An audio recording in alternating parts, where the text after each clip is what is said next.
Well, good afternoon, ladies and gentlemen.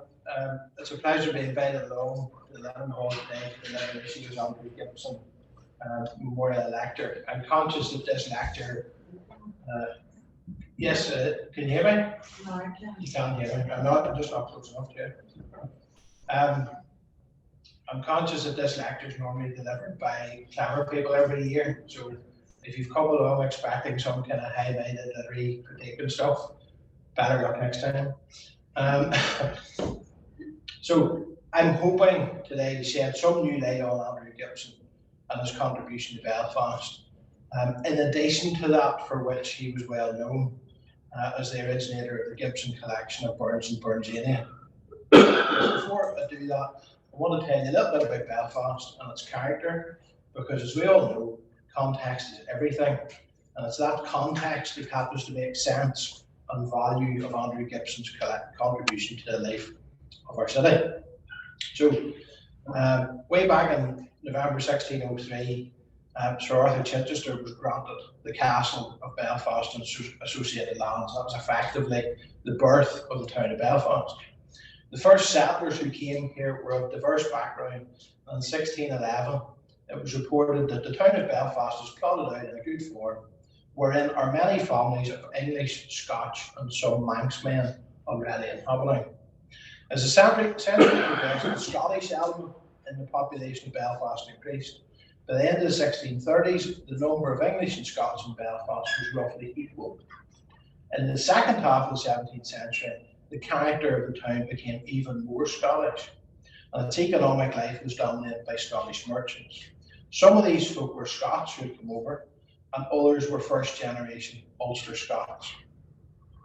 In the last decade of the 17th century, after the Glorious Revolution and the Williamite settlement, many more Scots arrived in Belfast. George McCartney, the sovereign of Belfast and himself an Ulster-Scot, wrote in 1708, and apologies, it was in the language of the time, that there were not above 7 papists in the whole town. The town is populated overwhelmingly by Presbyterians of Scottish descent. It was not an Irish settlement, it was built up by settlers who came across from the mainland. The poetry of Robert Burns became quickly very popular in Ulster-Scots speaking Belfast. Printing had come to Ulster from Scotland in 1695. Literature in the Scots language had been popular in the city for decades. Works by Scottish poets like Sir David Lindsay, Alexander Montgomery and Alan Ramsay had been printed in Belfast as well as in Scotland. Ulster-Scots poetry by William Starrett of Strabane was printed in Edinburgh in the 1720s and Belfast in the 1750s. Whenever Amias Griffith came from Tipperary to Belfast in 1780 to take up a post as Surveyor of Excise, he noted that the common people speak broad Scotch and the better sort differ vastly from us, both in accent and in language. In 1797, a French aristocrat, Le Chevalier de la Tocquenay, when visiting Belfast, wrote, "Belfast has almost entirely the look of a Scotch town, and the character of the inhabitants has considerable resemblance to that of the people of Glasgow. The way of speaking is much more Scotch than Irish." Burns' first edition of poems, chiefly in the Scottish dialect, was published in Kilmarnock in July of 1786. It sold out within weeks, and individual Burns poems were printed in the Belfast newsletter from that October onwards. Burns headed for Edinburgh, where a second edition was published in 1787. Back in Belfast, the city were Clobber Lonan, Point Lonan, and famously the Pass Lonan were marked on James Williams in 1791 map. Demand for Burns poems was increasing. Peter McCabe's not allowed to answer this. Pass Lonan were Donegal Pass. So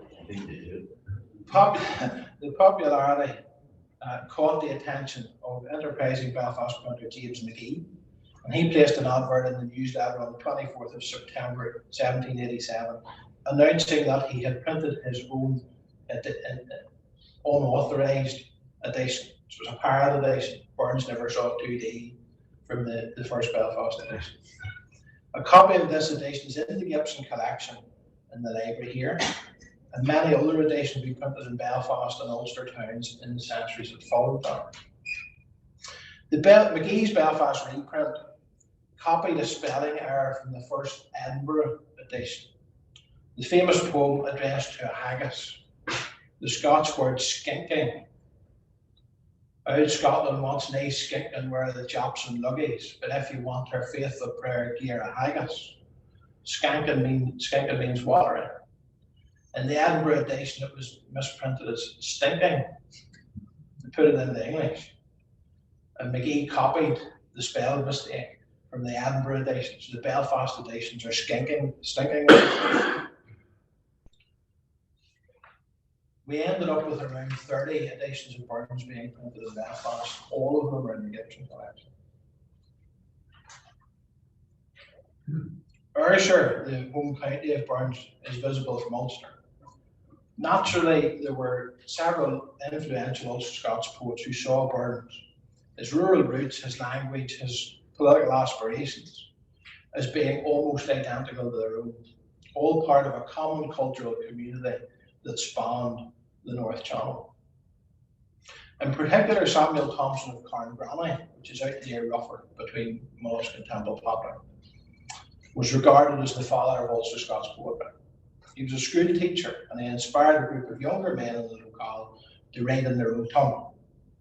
In 1793, at the ripe old age of 27, Thompson published his own collection of poems on different subjects, partly in the Scottish style, and dedicated it to Mr. Robert Burns, the Ayrshire poet. It included a poem entitled Epistle to Mr. Robert Burns. It included these lines: I've often read their pages and mony mirrored deep in Jane, but for all the verses ere I saw your cotter fairly tax the shame.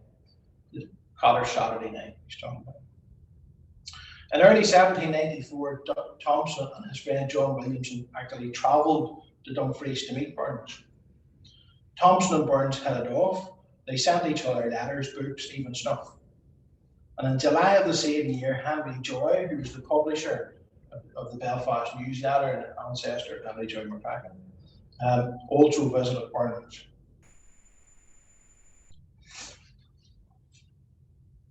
And he was accompanied by William Bruce, who at that time was the headmaster of the academy.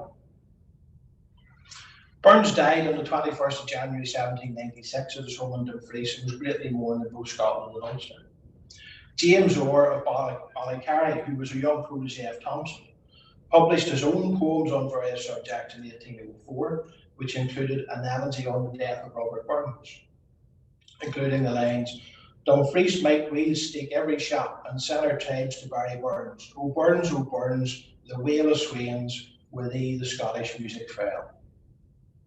In later years, James Orr would be described as Ulster's Robert Burns, and some scholars have even suggested that some of Orr's writings, in particular his death and burial of an Irish collier, which followed the pattern of Burns' work, but Scots scholars have suggested that it's better than Burns. Despite many rumours and legends from County Antrim and County Down, there is no firm evidence that Burns himself ever visited Ulster. The folklore shows that people here wanted to believe that he might have. But even though Burns maybe didn't, his family certainly did come to Belfast and come to Ulster. Now, during the 19th century, Belfast was expanding rapidly. Just 40 years at the start of the century, the city went from a population of 19,000 to 70,000, and this was largely as a result of industrialisation. William Ritchie had come over from Scotland in 1791 and established the first proper shipyard at Belfast and Belfast Lough. There were also many cotton mills, linen mills, and other factories. As the town expanded northwards, many Ulster-Scots moved into Belfast from the surrounding countryside, and these people spoke Ulster-Scots. The Ordnance Survey memoirs, compiled in the 1830s, recorded of the people in the neighbouring parish of Mollusk that their dialect, accent, and customs are strictly Scottish. Meanwhile, for the parish of Carmoney, it was noted that their idioms and saws, which is their own sayings, are strictly Scottish. These areas were strictly or thoroughly Ulster-Scots speaking, and these were the areas from which much of the population of North Belfast came. Across the Lagan, the parish of Knockbreda covered what is now East Belfast, but was then largely open space and fields. For this area, the Ordnance Survey memoirs reported that the inhabitants of this part of Ireland are half Scotch in their language and manners. Now, note, the Ordnance Survey memoirs were written by English army officers who weren't particularly well disposed towards Scots and Ulster Scots. So you get this kind of tone that comes through. Street after street of new houses was built to accommodate the workers in the factories and those who came from rural areas of Antrim and Down, brought with them the Ulster-Scots language that they'd spoken since childhood. When Charles Dickens visited Belfast in 1858, he observed, "Tremendous houses, curious people, they seem all Scotch." Around 1844, Robert Burns' granddaughter Eliza settled in Belfast. Eliza Burns had met and married Bartholomew J. Everett, originally from County Wexford, when she was in India. But tragedy struck on the return voyage to Britain when their infant son, Robert Burns Everett, died at sea. The couple settled in London, where a daughter, Martha Burns Everett, was born in October 1839. But tragedy struck again when Bartholomew died in April of 1840. So Eliza and their baby daughter Martha moved to Belfast, to Brome Street, which is just off York Street. Interestingly, at the time, you had Robert Burns' family living in Brome Street. You had Gustav Wolfe from Harlan Wolfe living in Brome Street. And you also had the Wilsons. There was two less well-known partners of the shipyard who lived just around the corner from them in York Street as well. So an area which is now kind of semi-dereliction and shopping centre used to be the place where a lot of the up-and-coming people of Belfast were living. In 1844, Eliza's father, Robert Burns Jr., the son of the Bard, came to visit them in Belfast. There'd been a major Burns commemoration in Ayr on the 6th of August 1844, and the people of Belfast took the opportunity to hold their own celebration later in the month.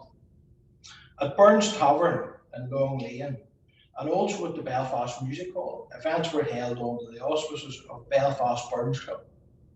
A public breakfast event was held on the 4th of September at the Donegal Arms Hotel. Robert Burns Jr. died on the 14th of May 1857, and in his will, he left Eliza his father's personal wax seal. It's therefore likely that the seal, which is now on display in Alloway, was actually in Belfast for a good number of years.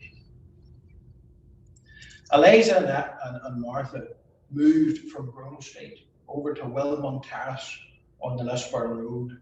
You know the Lisburn Road, there's an old terrace just as you're coming up to the entrance to the City Hospital, coming out of town, that's Wilmont Terrace.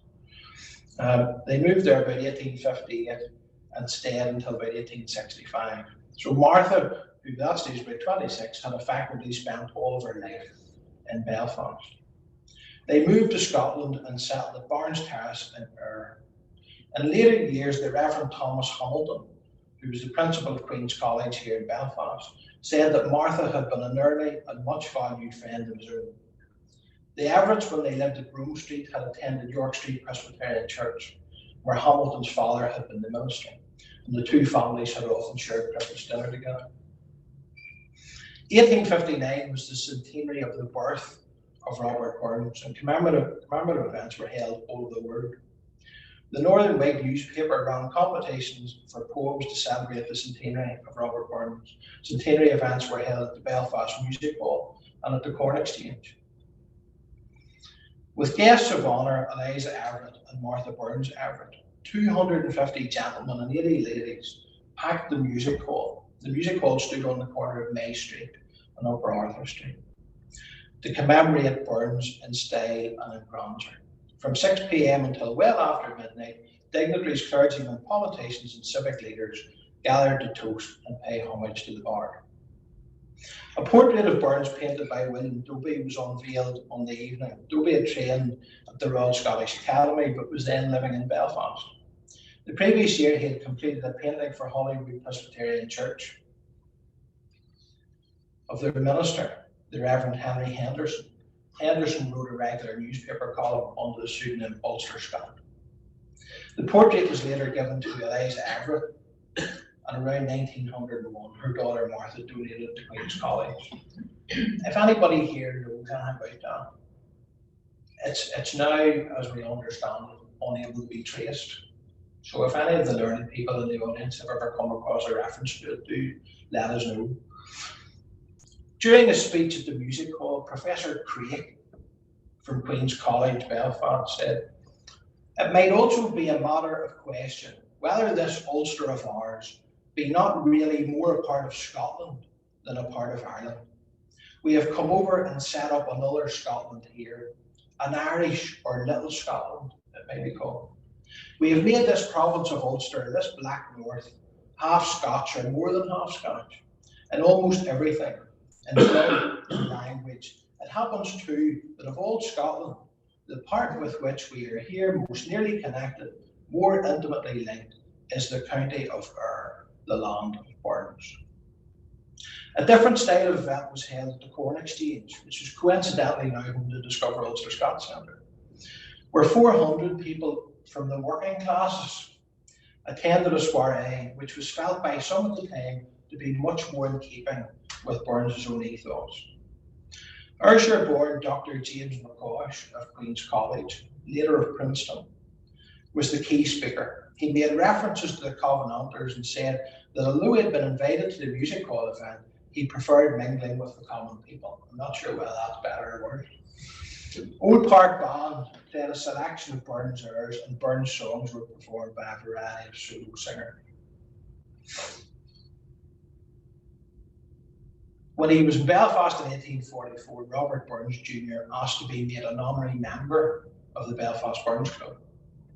In 1872, and it must be true because it's on the lampposts, a Burns Club was formally instituted in the city, and in 1886 it was accepted into membership of the newly established Burns World Federation, becoming Burns Club number 15 in the whole world. And today over 250 Burns clubs belong to the Federation. So it was to this Scottish established, overwhelmingly Scottish, Scots-speaking town of Belfast that Andrew Gibson would come to call home.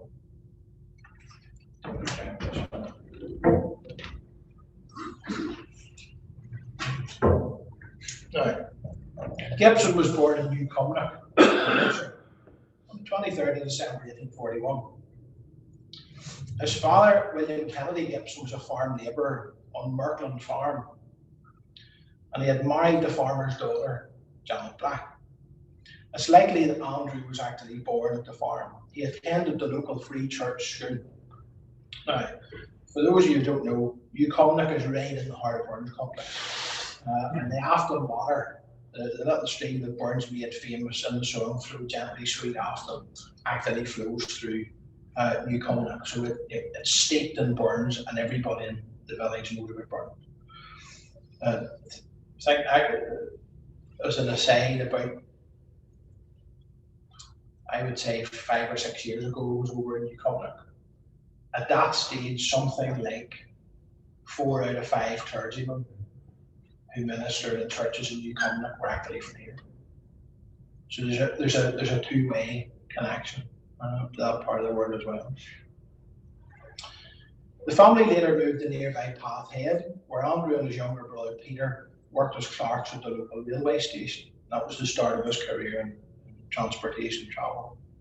He was 18 years of age when his mother died in 1859. 7 years later, his father married local widow Janet Murdoch. To her maiden name, she was Janet LePrake, and she was descended from the poet John LePrake, who was himself a friend of Burns. Andrew eventually moved to Glasgow to work as a shipping clerk for G&J Burns, who were pioneers in providing steamer services between Scotland and Ireland at their Jamaica Street office in the city. He lived at lodgings in Nicholson Street in the Gorbals at the home of Duncan Brown and his wife Margaret. And in 1869, he married the daughter of the house, Mary Brown. Together, the couple had 5 children: Margaret in 1871, Jessie in 1872, Annie in 1875, William in 1876, and Duncan in 1879. So he was a busy boy. It was around 1880 that Gibson came to Belfast as agent for G&J Burns, and in due course he also became the agent for Cunard, the famous shipping line. But it was a role that placed him at the heart of the city's commercial elite at a point in time when Belfast was just coming to the very height of its commercial and industrial power. Within a few years, the city would be home to some of the largest industrial concerns in the world, with leading shipbuilders like Harden and Wolff and Workman Clark, the Belfast Rope Work Company, Gallagher's Tobacco, Davison's Sirocco Works, which I have to now throw in because they're egregious here, joining the likes of the York Street Flax Spinning Company and yurts at the apex of world trade. Gibson threw himself into community life in his new adopted home. As testament to it, within 10 years, he was at the leading edge of pretty much everything. An aspect of his life that's less well known is the extent to which he was involved in the local sporting scene. He became heavily involved with bowls, football, and golf, the 3 sports that were brought to Ireland by the Ulster-Scots. The Belfast Bowling Club is the oldest in Ireland. It was established by Ulster-Scots at Nelson Street in 1843 and moved to York Street in 1846. Club dinners included a toast to the land of Burns. The sport was extremely popular in Scotland, and in 1858 the Belfast Club invited the Earl of Eglinton, whose seat was Eglinton Castle at Irvine in Ayrshire, to become the patron of the club, because they had heard he patronises this helpful game in Scotland. By the time Gibson, who was himself an experienced bowler in Scotland, came to Belfast, though, the bowling scene was starting to struggle because there were only a few local clubs and there wasn't a great opportunity for playing. But because Gibson had extensive contacts in Scotland and had played for the big clubs there, he was able to set up regular matches there with the local teams and the Scottish teams, and that really got bowls took off then. Gibson was president of the Belfast Bowling Club from 1889 to 1891. At the club's annual dinner in 1890, he was toasted, and the proposer of the toast said, "No club possessed so good a president as the Belfast Bowling Club, and they looked forward with regret and sorrow to the time when he would resign his office."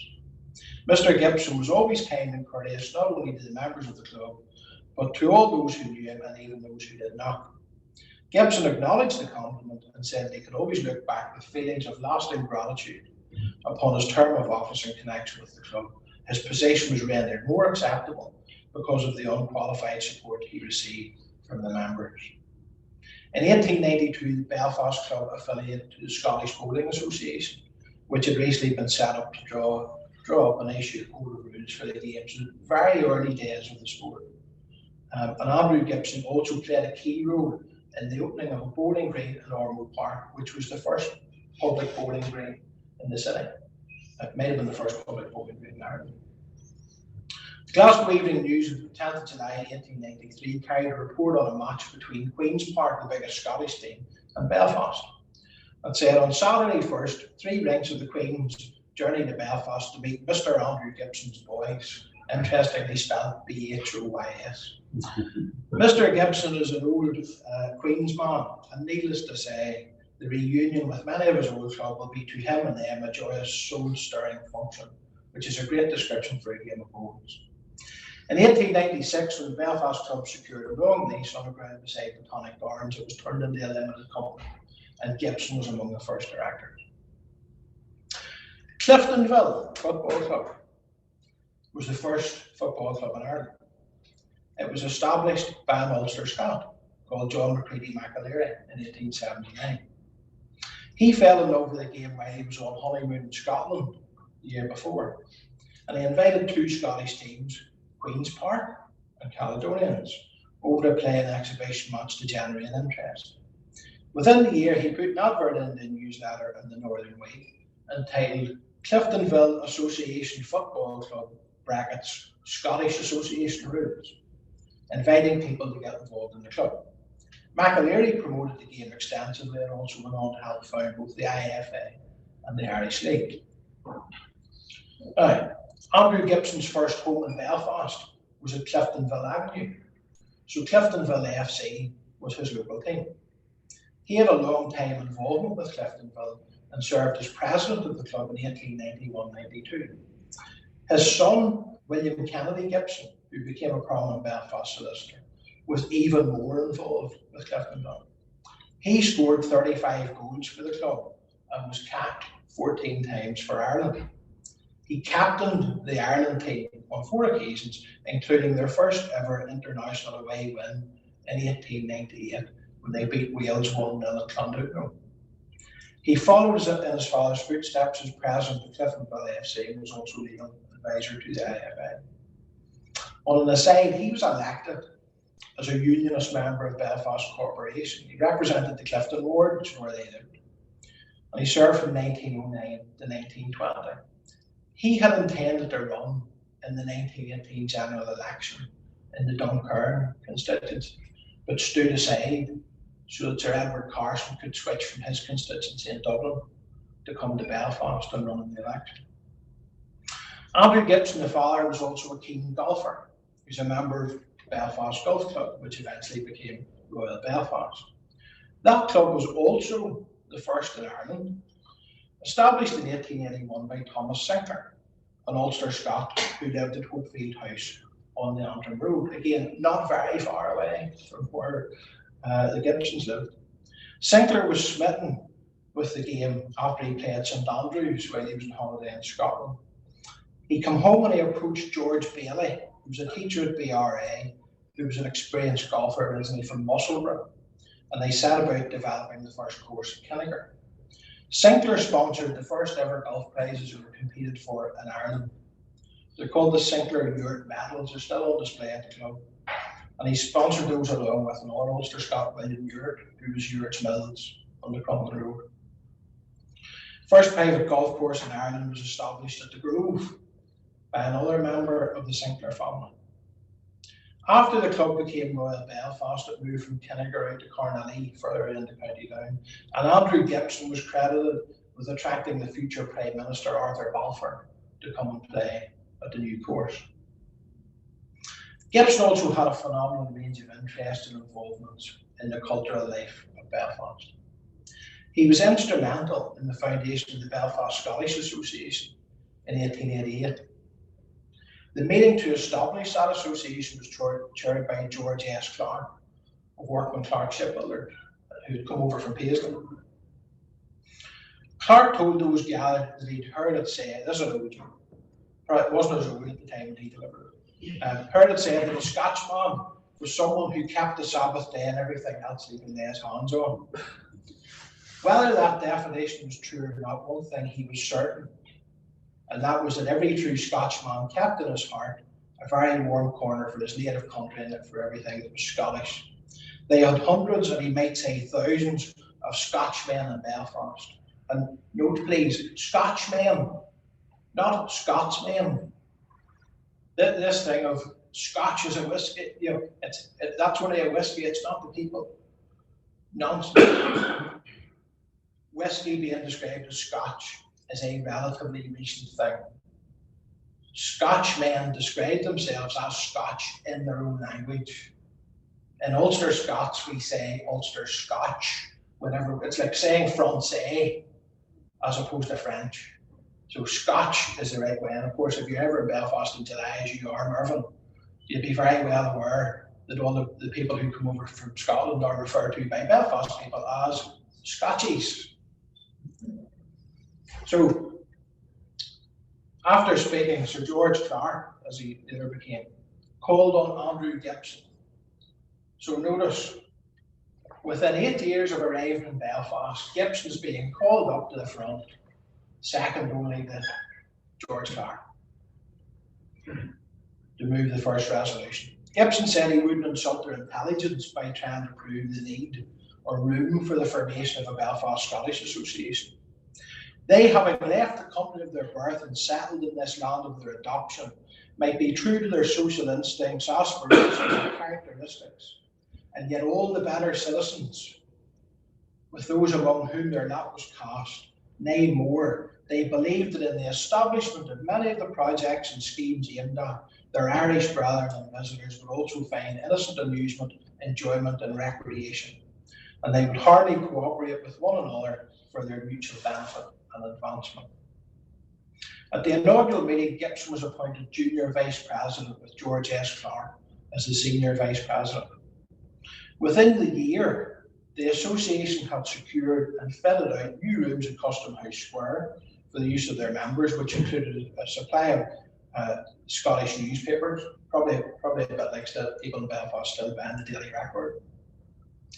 They'd established a choir, which held its first concert at the Assemblies Hall in May Street within 6 weeks of its setup, held a first annual reunion at the Ulster Hall with over 1,000 people in attendance, and set about organising an annual Highland Games, which took place for the first time at the Ulster Cricket Grounds in Ballinafie and was attended by over 4,000 people, and the report says, including the elite of local society.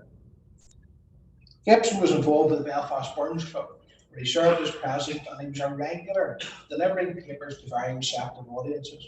Belfast Telegraph in April 1890 carried a report on a lecture given at the Burns Club by Gibson, who at that time was the vice president of the club. It was on the Scottish hymn writer William Bruce Robertson of Irvine, and the correspondent wrote, "I have known the versatile representative of the great Glasgow shipping firm as one thoroughly familiar with the subjects of bowling, tonnage dues, football, and pleural pneumonia. But the role of biographer was a new one, and I was deeply interested in its development. As for Robertson, I confess I knew little about him, but this was precisely why I thoroughly enjoyed Mr. Gibson's paper." On the 19th of September 1893, a statue of Robert Burns by the renowned Scottish sculptor George Anderson Lawson was presented to the Belfast Central Library. That's the one on Royal Avenue. A special commemorative booklet, a tribute to the memory of Burns, was printed.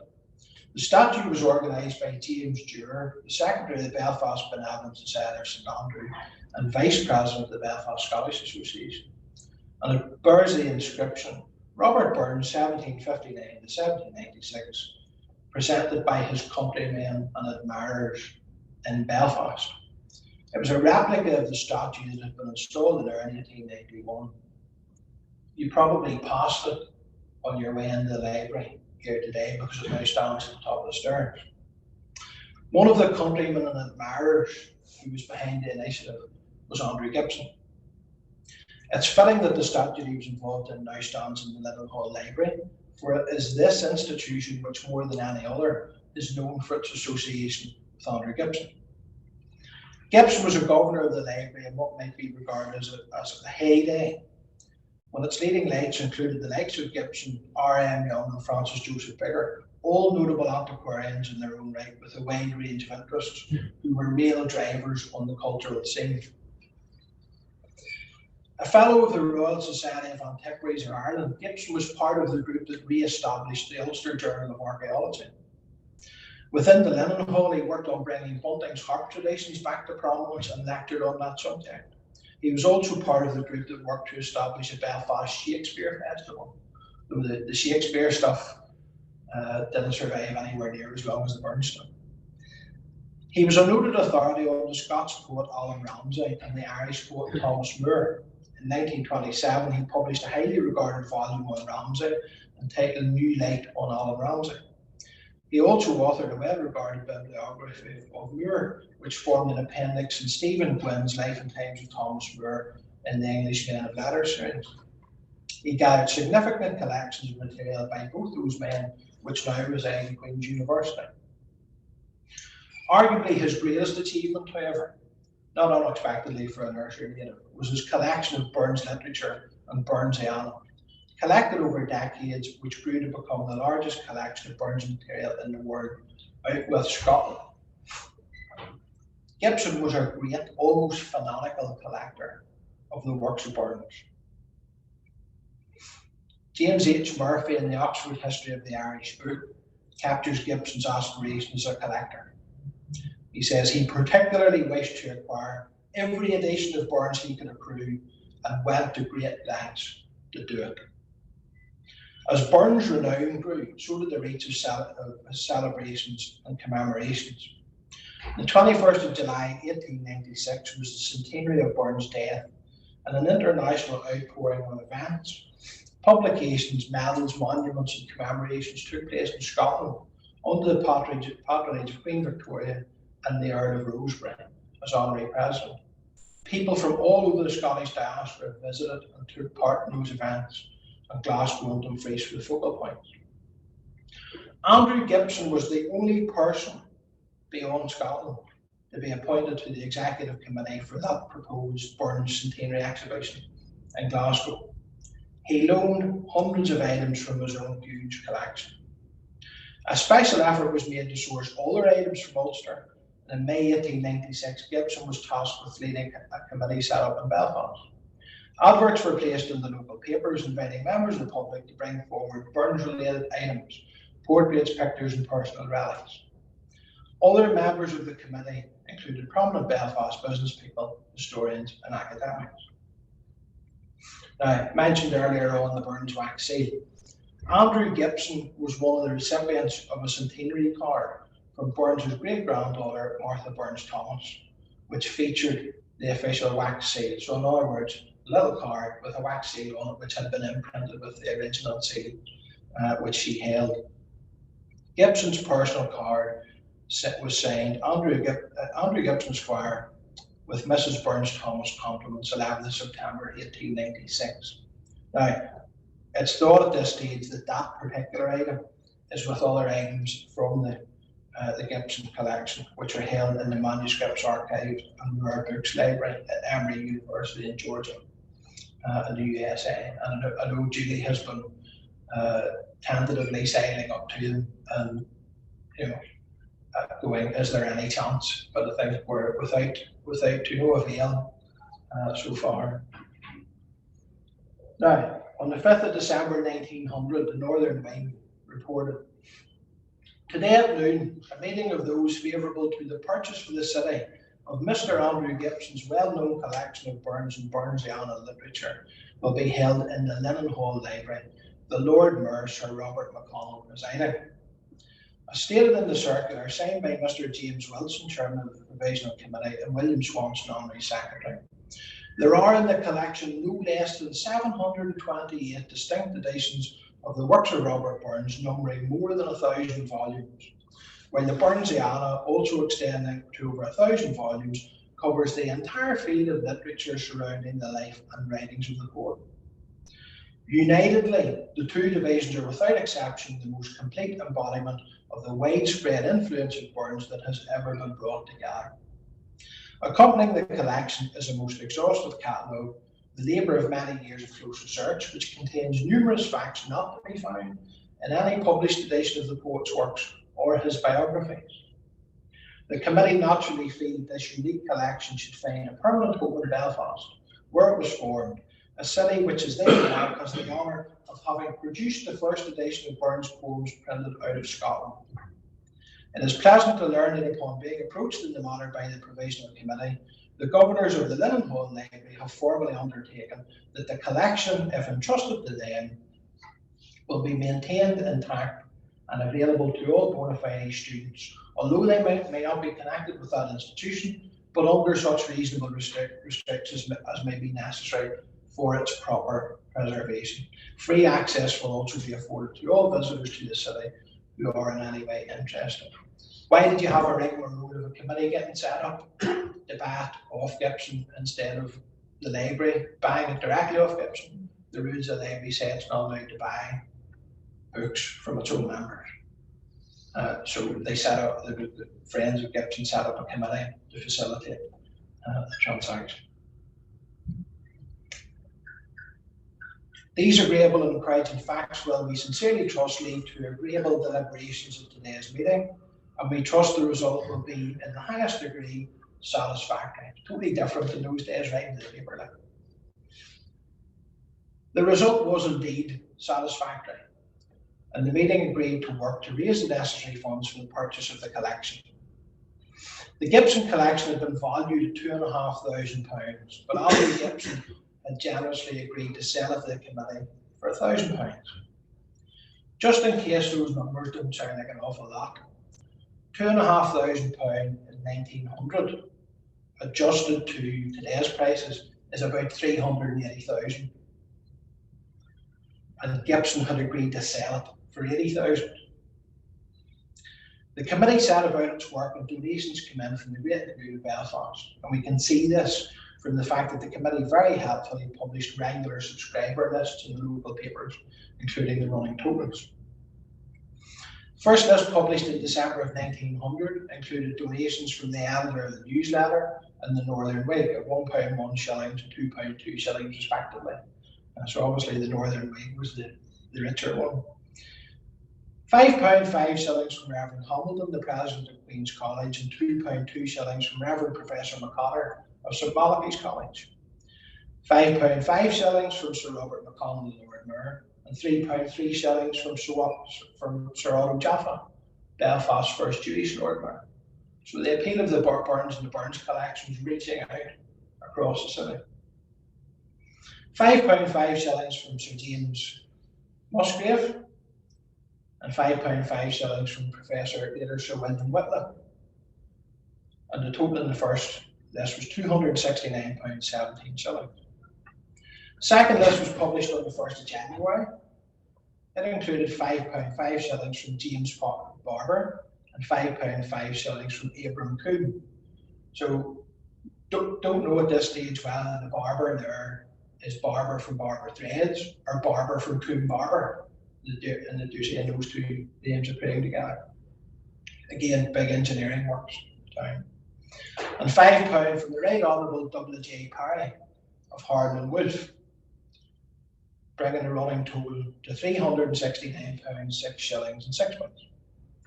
Third list was published on the 30th of January, and that included donations of £5 from the owners of the newsletter, £3 3 shillings from Francis Joseph Bigger, £5 5 shillings from Martha Burns Thomas, the great granddaughter of the poet, £5 5 shillings from Robert G. Dunville of the distillery, and £3 3 shillings from Lady Harlow. There was also £5 5 shillings from R.J. McMurday. Now, anybody in the room who went to Queen's, in my day the big hall in the Students' Union in Queen's was called the Mandela Hall. Before it was called the Mandela Hall, it was called the McMurday Hall. McMurday was the Lord Mayor. There was £2 2 shillings from W.F. McKinney of Carnmoney. That's McKinney who lived at Sentry Hill.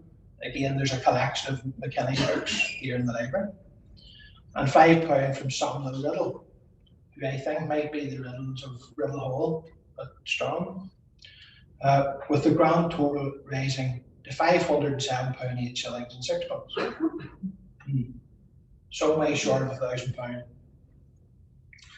A letter about the collection, written by Professor John Clark of Queen's College, Belfast, was published in the newsletter on the 13th of February 1901, presumably to generate further donations. But it's worth repeating here because it's the best explanation that I have ever read about why the Gibson collection. Professor Park says, on Saturday evening, Mr. Andrew Gibson kindly showed me his editions of Burns and his Burnsiana. I spent more than 2 hours crowded with instruction and enjoyment in looking over this marvellous collection, which none but an enthusiast with a large amount of time, patience, and of exact special knowledge and loving sympathy, with the means and favouring opportunities such as may never occur, could have formed and arranged. It is an almost living unity. It is valuable in nearly every part. It is still more valuable as a whole. I am sure that the pecuniary value is much more than the very modest sum at which Mr. Gibson generously offered it to the committee for him to obtain it and deposit it in the Linen Hall Library, where it will be freely accessible, I may add, to the Burns-loving public and not merely to the members and subscribers of that useful institution. Of the literary, artistic and technical value of the collection, my expectations were high, and they were more than fulfilled. To study it is indeed a liberal education. To inspect and compare the successive editions of the poet, produced under varying conditions and adapted to different classes of readers. The plates and engravings, many of which are of striking interest and beauty, the full collection of studies and criticisms, and still more, the unique treasury of earlier magazines, songs and airs, which bring before us the Scotland and the Scottish influences which made and moulded Burns, and were the sources of ideas and suggestions which he repaid 1,000-fold. In this connection, I would especially refer to Mr. Gibson's unrivaled sets of very rare Scots musical museum and select Scottish airs. Of the musical interest of these works I need not to speak, but I regard them of exceeding importance, afforded as they do the best, perhaps the only, means of doing justice to Burns. He suffered much from the improvements and the enlargements of two able editors and somewhat unscrupulous publishers who connected with his name what was not his, on what is only redeemed from its original crudity and coarseness by a few touches of his magic genius, changing common clay to gold. When we examine and compare the successive editions of this Burnsiana, we discover the real man, and we see with our own eyes the growth and evolution of myths and legends that tarnished his reputation, the deposit of layer upon layer of misconception and error. I ardently hope that those amongst us who take a genuine interest in the things of the mind, in literature, in art, in technical education, will not listen to timid counsels and lose a rare opportunity of retaining in our city a splendid treasure and of raising a noble and most fitting monument to Robert Burns. Despite Professor Park's warm endorsement, however, the pool of donors dried up. So by 18th December 1901, so at the end of the year, the Irish News was then reporting on a big event, and that gives us some insight to what happened next. An event of considerable moment in the literary history of Belfast occurred yesterday afternoon in the Gibson collection of Burns and Burnsiana, acquired by the Belfast Library and Society for Promoting Knowledge, on terms redounding greatly to the generosity and public spirit of Mr. Andrew Gibson, was formally transferred to that institution. Speaking on behalf of the Provisional Committee, the Reverend Dr. Hamilton of Queen's College spoke of the difficulty that they had encountered in raising the agreed purchase price for the collection, even in a town of the wealth of Belfast, and reported that Andrew Gibson had generously agreed to accept £500, which was half of the original asking price and 1/5 of the true value of the collection. Not only that, Mr. Gibson had recently written to him to confirm that he would be donating an additional 69 volumes for inclusion in the collection. Reverend Dr. Hamilton said that a good many people have described the conduct of Mr. Gibson as exceedingly foolish, but for his part, he ventured to say it stamped Mr. Gibson not as one of the chaffering, haggling, bargain-making crowd, but as a man whose heart was in his books and not in the filthy lucre into which he could turn them. He wanted his books to be in Belfast, of which he himself was an honoured inhabitant, where he could see, handle and study them, and where every Belfast man and woman could have the opportunity of enjoying them just as he had done. He spoke of the terms of the donation and handed a memorandum to Dr. Barclay for the Linen Hall, who replied accordingly. In the course of his response, Dr. Barclay then announced that in consequence of the acquisition of the Gibson collection, the library had received a further large gift from Mrs. Burns Thomas, the great-granddaughter of the poet, consisting of books, pictures and other articles relating to Burns, which were displayed in the hall for the event. He expressed deep gratitude to the lady herself and also to Mr. Gibson for their generous conduct to the library and to the city generally. In January 1924, a warm tribute was paid to Gibson in the pages of the Northern Light. Commenting on the nature of Burns Night celebrations in Belfast, the editorial noted, "Something of a change has come over the manners. Obviously somebody from the paper had sat at a Burns Night and was hacked off by what happened. Something of a change has come over the manner of celebrating the Burns anniversary in Belfast during the last 14 years. Formerly it was a convivial evening devoted almost exclusively to recalling the 18th century atmosphere of Ayr and Edinburgh. Now it is a formal function, dominated by the 20th century atmosphere of Belfast and Ulster. Then the libation to the memory of the bard was followed by talky stories, Burnsian toasts and songs of Burnsiana and conversation. Now the Parliament and the Corporation claim far more attention than Robbie's poetry or adventures of philosophy. And many of the speeches in toasting and responding suggest that if crystallised in braid Scots, they might be rendered, "Here's Tez was like us." Finish it, Murdo.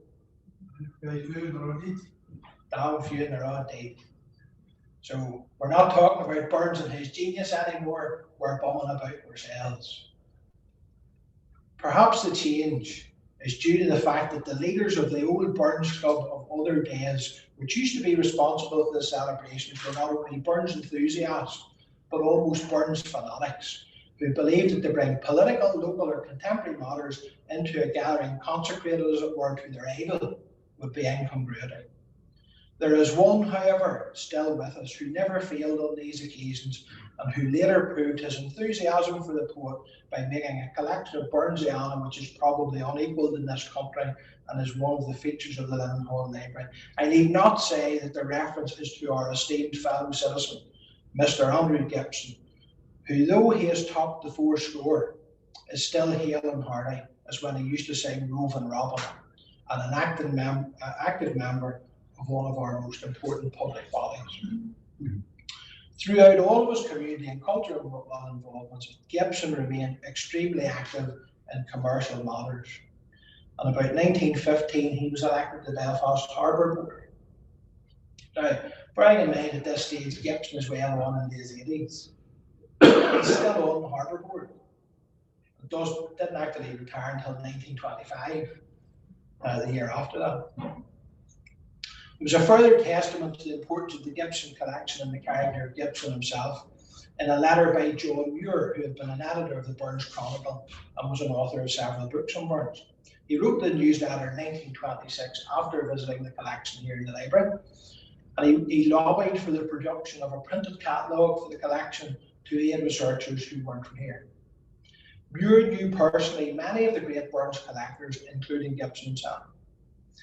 He compared the Gibson collection to the McKee collection in Kilmarnock, and he said, "In many important respects, the Gibson collection is superior to McKee's, for Mr. Gibson had more facilities, better taste, and greater and more varied knowledge than had Mr. McKee, many of whose fine, fat, fragile wits are really tatterdemalions of little bibliographical value." Now, I will be really impressed if there's somebody here who knows what a tatterdemalion is. I looked it up, so now I do know what it is, but is there anybody here? No. I wonder to myself, is this the kind of, if you read a letter like that, you roll your eyes at it? I wonder did people roll their eyes at it in 1925, or was that much more normal? A tatterdemalion is a ragamuffin.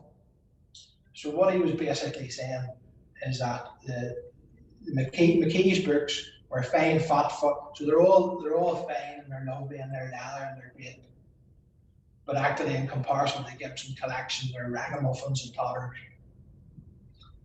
Well, Muir didn't miss and hit the wall about the McKee collection.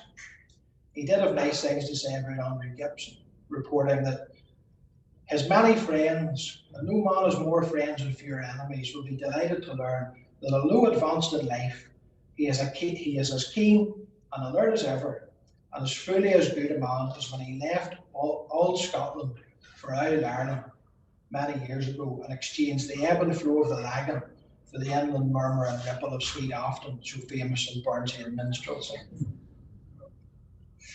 Andrew Gibson died in his home, Fairfield, on the Lansdowne Road in June of 1931. An obituary in the Presbyterian paper, The Witness, recorded that during his long life, he practiced the ideal of service, not self. His devotion to duty being an example to all those who came under his inspiring influence. His demise will be sincerely deplored by a large circle of friends, both in commercial circles and in the cultural life of the city which he adorned so highly. He was gifted in many ways and was esteemed and respected as a man of the highest integrity by all who knew him. Following a private funeral in his home on the 25th of June, Andrew Gibson was buried at Belfast City Cemetery alongside his wife Mary, who had predeceased him in 1925 after more than 60 years of marriage. A memorial service was held in Antrim Road Baptist Church, to which he belonged, on Sunday the 27th of June. He was survived by his 3 daughters and his son William, his younger son Duncan having died in 1909. Whether it was spurred by Gibson's death, I don't know, but a few months later, towards the end of 1931, a new Belfast Burns Association was formed.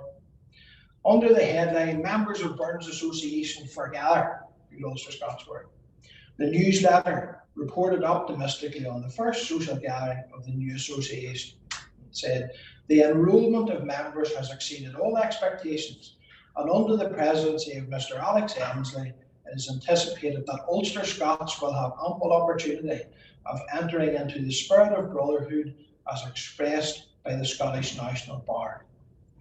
The Belfast Burns Association is still going today, and thanks to Andrew Gibson, the people of Belfast and Ulster have a priceless treasure trove which still affords us ample opportunity to appreciate the works of the bar. The Andrew Gibson Memorial Lecture, which was started in 2015, is helping to keep alive the memory of the man who contributed so much to our city. And I hope that my remarks today have helped you to learn something new and hopefully something interesting about him. Thank you.